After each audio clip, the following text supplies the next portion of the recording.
Okay, so this morning's story is The Reluctant Dragon.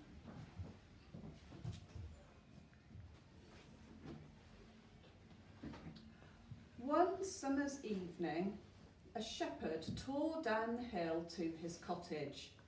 "Ah!" he screamed. He flung open the door. "I just saw a dragon," he panted. "A dragon?" shrieked his wife. "A dragon," thought their son Sam. "I wonder if he's friendly." The next morning, Sam set off to find out. "I'll be extra careful," he promised his parents. "At the first sign of smoke, I'll run." But the dragon was friendly, and he was thrilled to see Sam. "I love my cave, but it does get lonely," he said. The dragon told tales of long, long ago. Once upon a time, fire-breathing dragons filled the skies. They kidnapped princesses and battled bold knights. The dragon loved telling stories, and Sam loved hearing them. Every day he came back for more, until the villagers found out about the dragon. They were terrified. They trembled in their tunics and quaked in their boots. "We need someone to fight this monster," all their placards saying, "Slay the dragon, banish the dragon, fight the dragon." Sam raced off to warn him. "The villagers wanted to get rid of you," he gasped. "They say you're dangerous." "Nonsense! I wouldn't hurt a fly." That afternoon, Sam heard even worse news. "Look, it's St. George, the dragon killer." Oh no! Sam rushed back to the dragon. "St. George has come to fight you," Sam shouted, "and he has the longest, pointiest spear I've ever seen." "But I don't like fighting," said the dragon. "I'll hide in my cave until he goes." "You can't," said Sam. "He'll find you." The dragon yawned. "I'm sure you'll think of something," he drawled.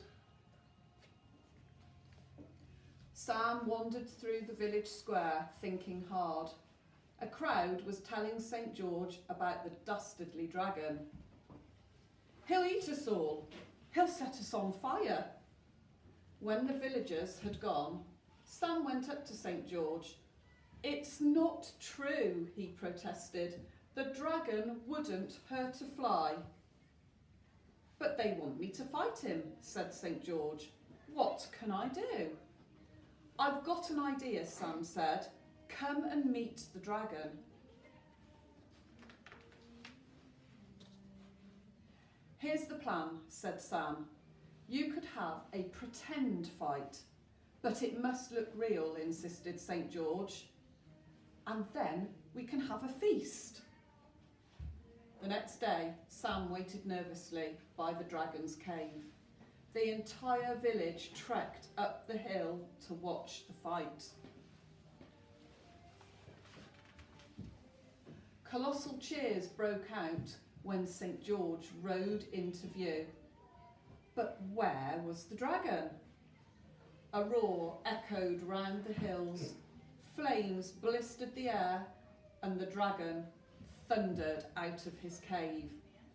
"Charge!" yelled St. George, galloping forward. The dragon bounced up, and they shot past each other with a wink. "Missed!" cried the crowd. St. George and the dragon swung around and charged again. Clatter! Bang! Oof! The dragon gave a groan and slumped to the ground. St. George stood over him in triumph. "Cut off his head! Spear him!" "I think the dragon has learned his lesson," declared St. George. "Let's invite him to our feast." And he led the villagers, Sam and the dragon, down the hill. The feast went on until the stars came out, and everyone was happy. Sam was happy because his plan had worked. The villagers were happy because they'd seen a fight. St. George was happy because he'd won. But the dragon was happiest of all, for he had lots of new friends and a very full tummy.